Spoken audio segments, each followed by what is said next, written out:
Salut, bienvenue sur Spamat, la chaîne qui te spam de maths. Je suis Médéric Niot, professeur particulier de mathématiques depuis 2020 et vulgarisateur sur Internet. Aujourd'hui, on va étudier le domaine de définition de la fonction f qui a x associe racine de x carré moins x moins 6 sur 4 plus 3x moins x carré. Évidemment, on va l'étudier dans R, d'accord, on suppose qu'on prend des réels. Alors attention, parce que pour certains réels, cette expression n'a pas de sens, c'est pas bien défini.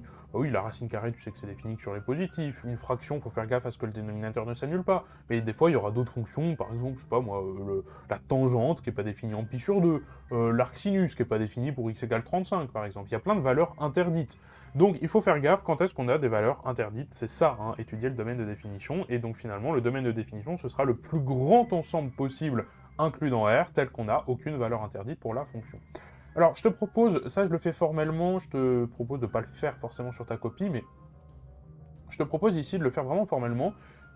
Comment on étudie un domaine de définition vraiment formellement, rigoureusement? C'est-à-dire que plutôt que de faire des tableaux, oh bon ça marche, on a compris, voilà c'est rigolo, c'est joli, plutôt que de faire ça, on peut le faire aussi très rigoureusement en constatant simplement que une fonction f, ça peut se décomposer aussi en plusieurs sous-fonctions. C'est-à-dire que ce truc-là, je peux le décomposer en plusieurs sous-fonctions. C'est quoi la plus grosse fonction, la fonction finale? C'est la racine carrée. Donc f, c'est déjà une racine carrée dans un premier temps. C'est une racine carrée de quelque chose. Donc c'est x donne racine de x, composé avec d'autres fonctions. Alors composé avec une fraction c'est deux éléments, c'est un numérateur, un dénominateur. Numérateur-dénominateur, je peux dire que c'est la fonction qui a un n et un d, donc n c'est pour numérateur, d c'est pour dénominateur, associe la fraction n sur d, donc ça prend en argument un couple de deux objets et ça renvoie à la fraction. Composé avec donc un truc qui va renvoyer un couple nécessairement, pour que ça ait du sens de le composer avec cette fonction-là, un certain x qui renvoie le couple du numérateur et du dénominateur, c'est-à-dire x carré moins x moins 6, et le dénominateur ce sera 4 plus 3x moins x carré. Hop, et je referme la parenthèse. Et voilà ce que c'est que notre fonction f. Tu vois, on a décomposé la fonction f en plusieurs sous-fonctions. Et étudier le domaine de définition, c'est étudier déjà d'une part le domaine de définition de chacune de ces fonctions, pour vérifier quand est-ce que c'est bien défini, puis d'étudier les domaines de définition en fonction des domaines de définition des fonctions précédentes. Quand je dis précédentes, c'est-à-dire ok, ça suffira pas d'étudier juste le domaine de ce truc-là. Il faudra regarder par rapport à cette fonction-là, quand est-ce que ça renvoie des valeurs qui sont dans le domaine de définition de celle-là, qui elle-même va renvoyer des valeurs qui sont censées être dans le domaine de définition de celle-là. Et donc, naturellement, des x qui seront dans le domaine de définition, des valeurs qui seront dans le domaine de définition de la première aussi. Donc tu vois qu'il y aura en fait, en réalité, 3 étapes à faire. Ok, on va étudier déjà chaque domaine de définition de chacune de ces sous-fonctions indépendamment. Alors c'est parti, on va regarder déjà la première. Ça c'est défini sur quoi? C'est défini sur R. Je pense qu'il n'y a pas de problème. X carré moins x moins 6, ça n'a pas de valeur interdite. 4 plus 3x moins x carré non plus. Et le fait de faire un couple, ça n'a pas de valeur interdite. On peut faire des couples avec tout ce qu'on veut en mathématiques. Donc il n'y a pas de problème, pas de valeur interdite sur R ici, c'est défini sur tout R. Ici, c'est défini sur quoi? Alors attention, c'est des couples de réels. Donc là, on va faire du produit cartésien. Numérateur, il n'y a pas de problème, c'est sur R. Dénominateur, attention, R étoile, parce qu'il ne faut pas que ça s'annule. On ne peut pas diviser par 0. Celle-ci, c'est défini sur quoi? Sur R+, évidemment. Ok, je pense que c'est assez clair, c'est défini sur R+,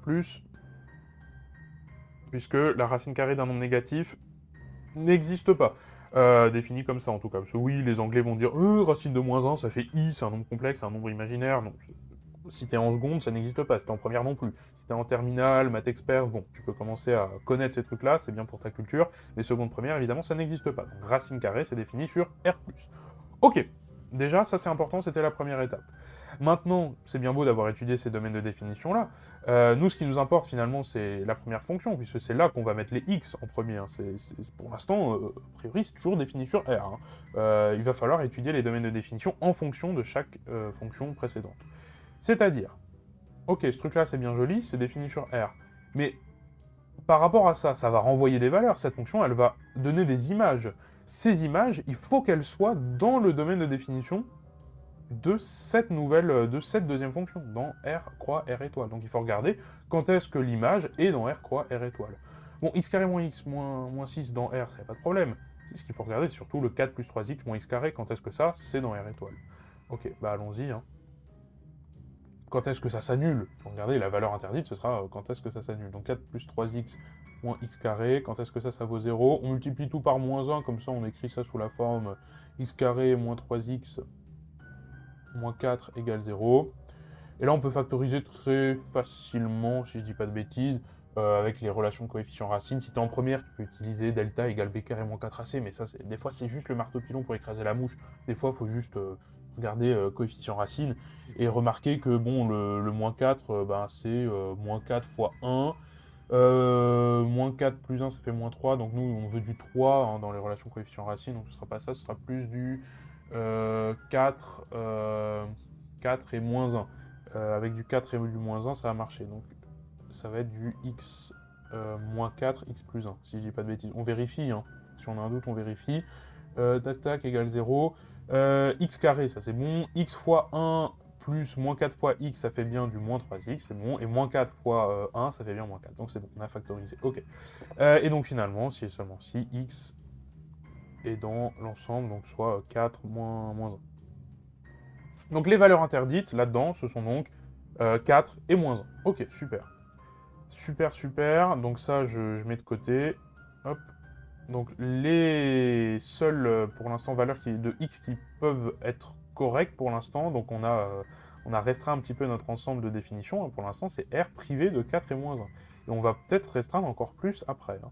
Et justement, pour pouvoir restreindre plus après, on va faire la même chose avec, hop, ici. Par rapport à cette fonction. Quand est-ce que les images de nd donne n sur d sont dans R+. Eh bien, très simplement, pour être dans R+, avec une fraction, il faut simplement que, règle des signes, hein, il faut simplement que les deux éléments aient le même signe. Donc le numérateur et le dénominateur doivent avoir le même signe pour être dans R+. Donc ici, c'est une union, c'est un peu compliqué, mais pas tant que ça. On va être dans R+, croix, R+, étoile, union, R-, croix, R-, étoile. Soit les deux éléments du couple sont dans R+, soit les deux éléments du couple sont dans R-, avec le deuxième évidemment non nul, hein. Ça évidemment on le précise aussi. Donc là on a restreint à nouveau notre ensemble, on était dans R croix R étoile, bah maintenant on a restreint à certains types de couples seulement. Ça c'est intéressant. Et maintenant, dernière étape évidemment, il va falloir, une fois qu'on a ça, continuer, troisième étape, regarder ce nouveau domaine de définition là, hop, par rapport à celui-là, par rapport au nouveau ici. Pardon. Donc tu vois, c'est triangulaire. Hein, hop, on restreint petit à petit. Si on avait 4 fonctions, on aurait fait une quatrième étape. On aurait fait 4 étapes dans la première, enfin 4 sous-étapes dans la première étape, 3 sous-étapes dans la deuxième, 2 sous-étapes dans la troisième, et une dernière étape à la fin. Donc là, il n'y en a que 3, donc on va étudier cette fonction-là par rapport au nouveau domaine de définition de cette deuxième fonction. Donc c'est parti, on regarde. Quand est-ce que les images de cette fonction restreinte sur R privé de 4-1 déjà, dans un premier temps, donc ça c'est bien. Quand est-ce que ces images sont dans le nouveau domaine ici, donc dans R plus croix R plus étoile, union R moins croix R moins étoile. Il faut juste regarder quand est-ce que les éléments du couple, cette fois-ci, plutôt que la fraction, quand est-ce que les unions du couple sont du même signe. Donc pour ça, étude de signe, simplement il nous reste, donc lui on a déjà fait son étude de signe, il faut faire le deuxième, le x carré moins x moins 6. Donc il va falloir factoriser à nouveau, hein. X carré moins x moins 6 égale 0. Très facilement, ici on peut le faire, je pense, on peut le faire pareil, on peut le faire un peu de tête. Avec à nouveau règle de relation coefficient racine, hein, très facilement. Faut juste pas se tromper, donc par exemple on va avoir du moins 3 et moins 3 et 2, ça va être plutôt moins 2 et 3. Du coup, moins 2 fois 3, ça fait bien moins 6. Et moins 2 plus 3, ça fait bien 1. Donc le 1 qui est devant le moins x, donc ça marche. Donc j'ai dit quoi? J'ai dit moins 2 et 3. Donc x moins 2, facteur de x, moins 2 et 3. Oui, c'est ça, facteur de x plus 3. Donc les racines, ce seront donc... Ben non, du coup c'est le contraire, les racines sont moins 2 et 3, et donc voilà, faut pas se tromper. Voilà, faut m'excuser, je fais des maths en même temps de parler, de réfléchir à ce que je dis et comment je dois l'expliquer pédagogiquement, donc c'est pas évident. Voilà, en plus il y a Victor, Victor Vite qui m'envoie des messages en même temps parce qu'il est en train de préparer, il est en train de préparer une vidéo sur Pythagore. Ok, hop là, c'est parti. X plus 2, x moins 3, on vérifie ce que ça marche. X fois x, x carré. X fois moins 3 plus 2 fois x, ça fait bien du moins x. Et plus 2 fois moins 3, ça fait bien moins 6. Ok, on est bon. Et donc finalement, donc les racines, bon, au final je l'ai dit à l'oral quand j'ai fait la factorisation, ce sera x qui appartient à moins 2, 3.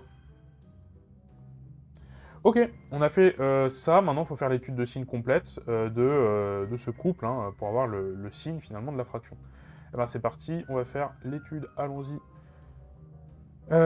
Donc, le x carré moins x moins 4, donc c'est... hop, on va faire donc le tableau x plus 2, x moins 3.